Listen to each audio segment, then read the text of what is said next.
Thank you, Mr. President. Yeah. Thank you for taking the time before flying home. You just said you believe the conflict between Israel and Iran is over. What makes you so confident it is? And what do you do if it isn't? Because I dealt with both, and they're both tired, exhausted. They fought very, very hard and very viciously, very violently, and they were both satisfied to go home and get out. And can it start again? I guess someday it can. It could maybe start soon. I think a big telltale sign was when, as you know, Iran somewhat, by not much, violated the ceasefire. And Israel had the planes going out that morning, and there were a lot of them, 52 of them. And I said, you got to get them back. And they brought them back. They didn't do anything. They brought them back. It was very good. I thought it was amazing, actually. They have fought a hell of a war. They fought very hard. I think the war ended, actually, when we hit the various nuclear sites with the planes. And I just hope you people can give these pilots, these are the best pilots in the world. They're the best shots in the world. They call them shots. That's what they are. And wait a minute. And I just hope you can give them the respect they deserve, because they came home to fake news. And like, oh, gee, there was hardly any damage. The things are decimated. So, but I think, no, I think they're very much finished. I think Israel's going to get back to doing what they do. And I think that Iran's going to get back. You know, Iran has a huge advantage. They have great oil, and they can do things. I don't see them getting back involved in the nuclear business anymore. I think they've had it. They've been at it for 20 years, and I don't see that happening either. Now, if it does, we're always there. It won't be me. It'll be somebody else, but we're there. We'll have to do something about it. Yes, please, go ahead. Go ahead. Oh, fake news, CNN?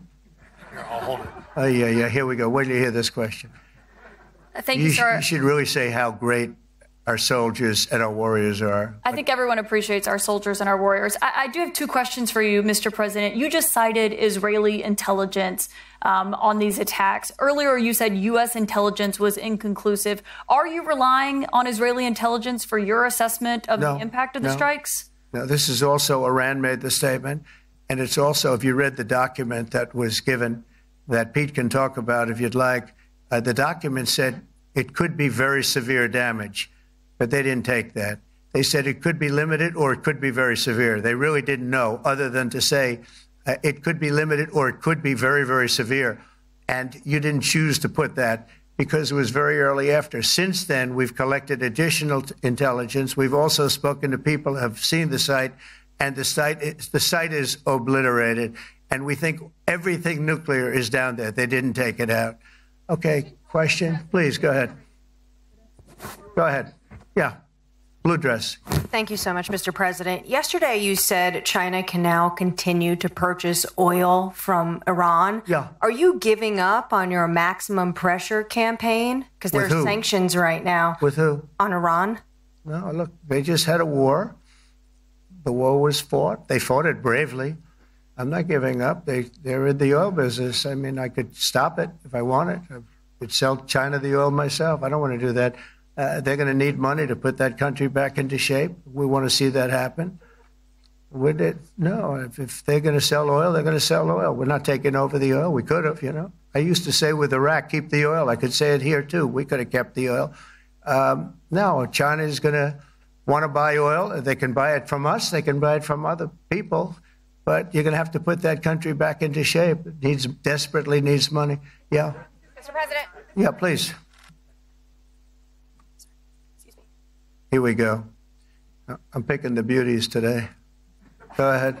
Mr. President, Secretary General Rutte has described President Putin as an adversary, a threat, an enemy. Do you view him the same way? And in addition to that, you mentioned General Kane, your chief of staff, the chairman of the Joint Chiefs of Staff. General Kane. Yes. He has said that Mr. Putin has territorial ambitions beyond Ukraine. Do you view that in the same way? It's possible. President? I mean, it's possible. I know one thing. He'd like to settle. He'd like to get out of this thing. It's a mess for him. He called the other day. He said, can I help you with Iran? I said, no, you can help me with Russia. Because, you know, in the last few weeks, we took care of India and Pakistan. Kosovo, Serbia. I think on Friday we have coming in, the Congo is coming in, and Rwanda is coming in. That was a vicious war that went on, a machete war, heads chopped off all over Africa. They're coming in. We did 2 others in addition to that. Nobody's ever done anything like this. No, I consider him a person that's, I think, been misguided. I'm very surprised, actually. I thought we would have had that settled easy. I've settled 4 of them in the meantime. But he did call up, and he said, he's close to Iran. He'd like to help us get a settlement. I said, no, you help me get a settlement with Russia. And I think we're going to be doing that, too. Yeah, please. Go ahead, please. Thank you, Mr. President. You've made clear your position on what impact the strikes had. I wanted to ask you what is next with Iran. For instance, is there any indication from U.S. intelligence that Iran was able to move any material, including just uranium? The opposite. We think we hit them so hard and so fast they didn't get to move.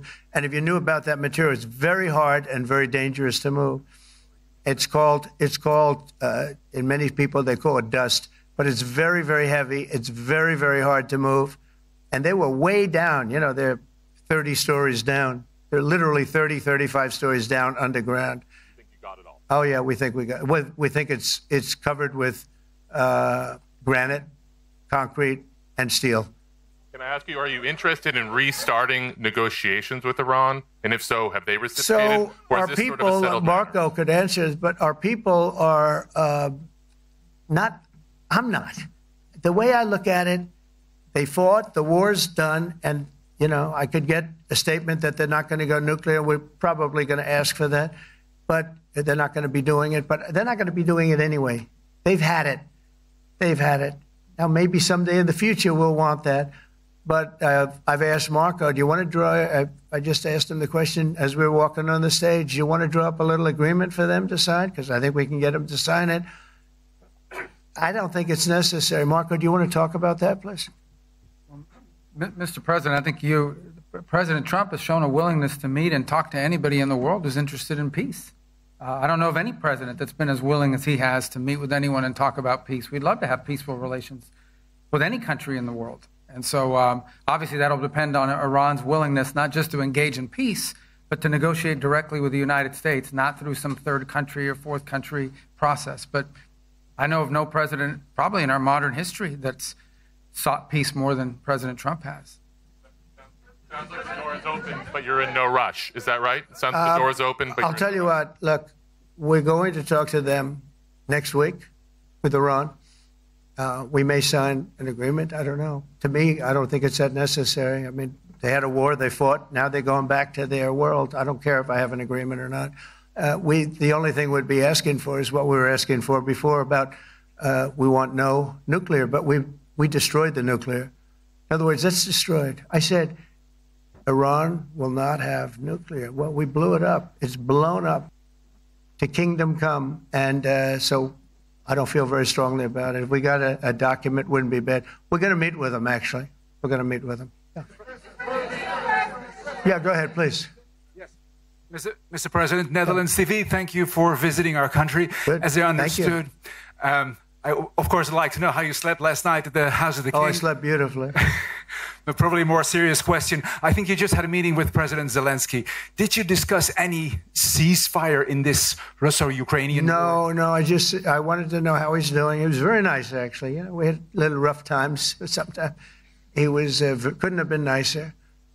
I think he'd like to see an end to this. I do. I think what I took from the meeting couldn't have been nicer, actually. But I took from the meeting that he'd like to see it end. I think it's a great time to end it. I'm going to speak to Vladimir Putin and see if we can get it ended. But look, these are brave people. They're fighting these wars all over the place.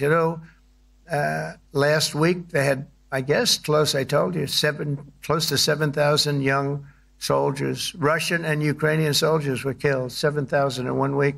It's crazy. It's crazy. So I'll be speaking to Putin. No, I had a good meeting with Zelensky. And I had a lot of good meetings. We had a lot of good meetings with a lot of people, a lot of great leaders.